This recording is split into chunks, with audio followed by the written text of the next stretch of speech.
All right, number 4, we're going to manage expectations. Did you know that misaligned expectations are the #1 cause of customer service issues? They really are. And misaligned expectations are where the customer expected this and you delivered this. You failed, okay? What if the customer expected this and you delivered this? Aha, you win.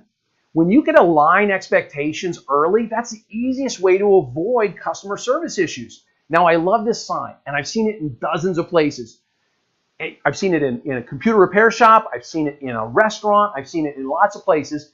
If you don't have this sign, but you're in a service business, download this sign, make copies of it, put it in frames, and put it all over your business. But this sets the expectations, right? We offer 3 kinds of service: good, cheap, fast. But you can only pick 2, right? Good and cheap won't be fast. Fast and good won't be cheap. Cheap and fast won't be good. This sets expectations. It also puts people in a good mood. It allows you to take your time if you're going to provide good service. All right, when we talk about expectations and we talk about those, remember those tiny hurdles and hassles?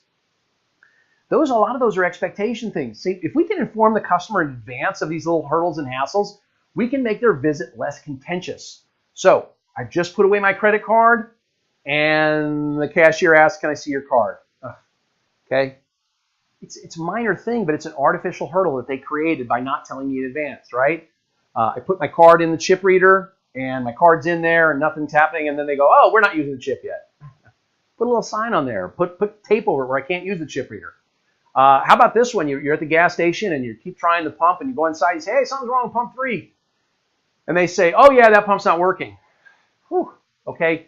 Put a bag over it. You know, you've seen it. They put the yellow bag over it. You don't even pull up. They did that because people were getting mad that they didn't know that the pump was broken until they got out of their car and found out.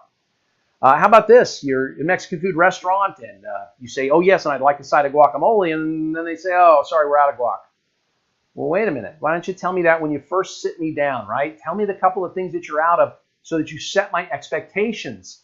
And then at the end of dinner, I put that American Express card on the tray, and the waitress comes back and says, "Oh, I'm sorry, we don't take American Express." Let me know in advance, right? It's easy to show me the ones that you take. It's easy to show that you don't take American Express. Tell me in advance. Again, these are tiny things, and you and your team are probably thinking, "Steve, you're crazy. Those things don't bother me." Yeah, they do. They bother people. Those tiny little hurdles and hassles make the expectations misaligned. Another expectation that we need to manage is your customer's clock. See, your clock is different than the customer's clock. Only the customer's clock, though, is important. Your clock is not important. See, their clock is not reality either. Their clock is in their head, and it only has 2 settings. Right freaking now, and this is taking forever. Now, earlier I said it's not about speed. It's not. It's about managing their expectations on speed. That's all it is when we talk about the customer clock. Well, let me give you a couple real-world examples. Let me give you the first one here. UPS store that's near my house. I had to drop off a package. It already had the label on it. They just needed to scan it and weigh it so that they could give me a receipt. Now, they were busy, but as soon as I walked in, they greeted me immediately. Someone looked up and said, "Good morning, we'll be right with you." They looked me right in the eye, and so I knew they were talking to me. This reset my clock. Now, it took 7 minutes from that time until I got help. "Steve, 7 minutes, that's not bad." No, it actually wasn't bad because my clock was reset and I knew that they knew that I was there. But imagine the opposite. Imagine that I come in, and oh, by the way, UPS stores, they don't have good lines. I came in, there were 3 people off to the side. I remember who they were, but I wasn't sure that the people behind the counter would know that I was behind them. And what if somebody came in behind me? Would they get served before me, right? This is a big deal to a customer.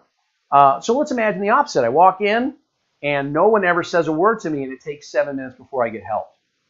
I'm a little bit anxious, right? It's not as good of an experience. They reset my clock. The customer's clock is all that matters, not your clock. But it's not about speed of service, right? It is truly about resetting my expectations. The Gallup organization found that speed was not the largest driver for customer loyalty. In fact, customers were 9 times more likely to be engaged with a brand when they evaluated the service as courteous, willing, and helpful. Just like my UPS store. They were courteous, they were willing, they were helpful, they weren't fast, and it didn't matter. Let me give you a second example on the customer clock. Another real-world example. My wife and I were driving down to Boise, Idaho. We live in North Idaho. We were driving down to Boise. We stopped at a small-town cafe for a bite to eat. It was about 2:30 in the afternoon on a Saturday. We had about 30 minutes to kill because we already had plans to meet someone down there at a certain time. Now, the place was fairly busy when we walked in, and we found out pretty quickly they were understaffed.